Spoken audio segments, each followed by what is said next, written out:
Daripada semalam journey kami ni di Malaysia pukul 2 pagi, 2 lebih begitulah. On the way ke Sibat. Setengah jam pun dah sampai ke Doha, Qatar. Transit lebih kurang 3 jam. 7 jam perjalanan daripada KL tadi.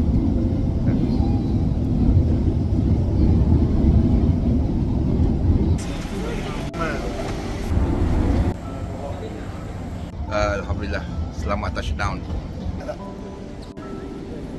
Nak boarding untuk next flight ke Algeria.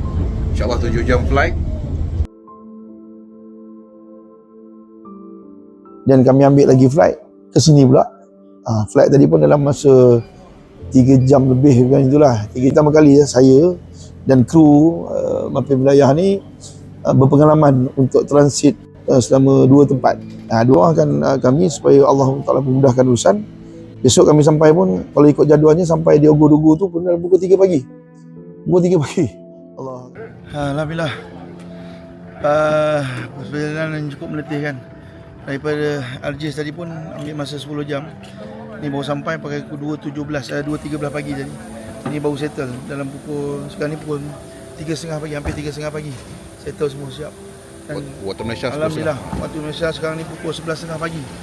Kami sini 8 jam beza.